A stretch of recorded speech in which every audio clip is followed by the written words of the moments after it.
Au niveau de cette capsule, nous verrons dans un premier temps la différence entre un impôt direct et un impôt indirect. Et par la suite, nous mettons l'accent sur les caractéristiques d'un impôt, à savoir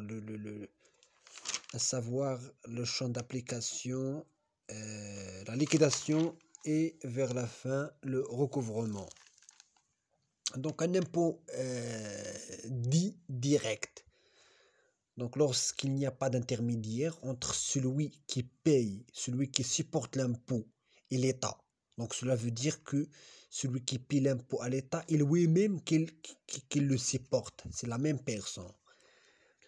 Un impôt est dit indirect lorsqu'il est payé à l'État par une personne autre que celle qu'il supporte. Ici, l'exemple le plus fréquent, c'est la TVA.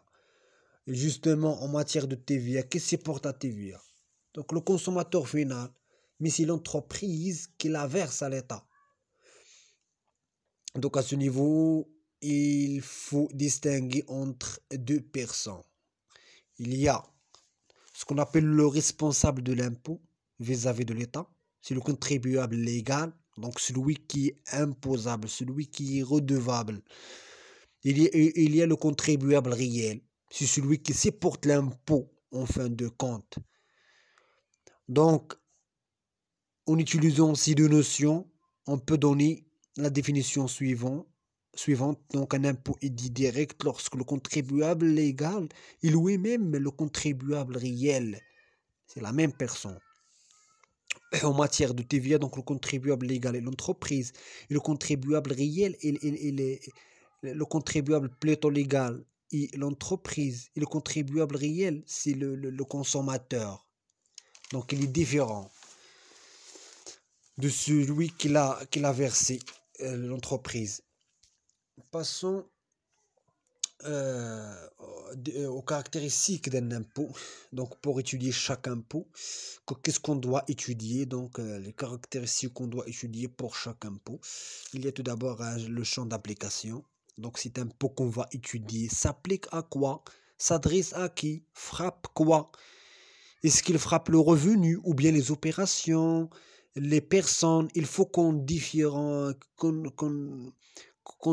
le champ qui est dans le champ, qui est le hors champ, définir ce qui est imposable, ce qui est exonéré, ce qui est exclu. Tout ça, on le trouve au niveau du champ d'application.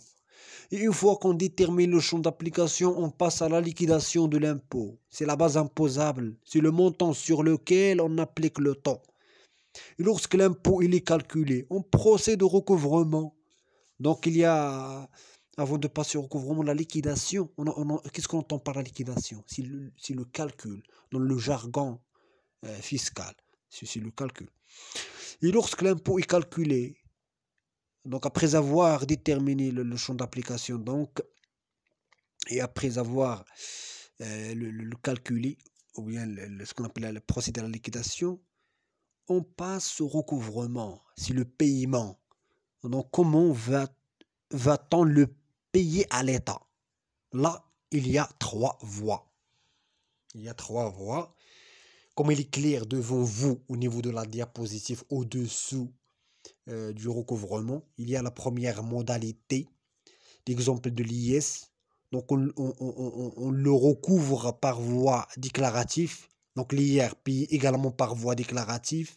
Donc on laisse le soin à l'entreprise de calculer et de déclarer elle-même l'impôt. Donc le contribuable qui déclare spontanément l'impôt, donc la TVA, est par voie déclarative avant 20 de chaque mois. Et donc ce sont les sociétés qui font le calcul, qui viennent ou bien qui versent spontanément. Ils ne reçoivent aucun avis. Donc c'est l'une des modalités de recouvrement d'un impôt. La deuxième voie, c'est la retenue à la source. Donc les salariés ne sont pas censés de faire une déclaration. Les employés qui retiennent, les employeurs plutôt, qui retient à la source, ils versent à l'État. Donc c'est l'État charge l'entreprise de retenir l'IR sur salaire, l'IR sur les intérêts. Lorsqu'on dépose une somme d'argent à la banque, par exemple, la banque nous donne des intérêts. Ces intérêts sont nets. La banque, si vous voulez, retire, ou plutôt retient à la source l'IR. Donc les actionnaires, lorsqu'ils reçoivent les dividendes, ils les reçoivent à leur montant net parce que la société fait un prélèvement à la source de 15%, ce qu'on appelle la PT, si je me rappelle bien. Et la troisième et la dernière modalité, c'est la modalité de recouvrement par voie de rôle. C'est-à-dire, c'est l'administration qui est chargée de la somme à payer et après, il vous envoie un avis d'imposition. Le rôle. Ici, la société ne fait rien. Le contribuable ne fait rien. C'est le fisc qui se charge de calculer et de l'envoi de l'avis d'imposition chez vous, dans votre domicile ou votre siège social de la société. C'est le cas de la taxe professionnelle aux entreprises.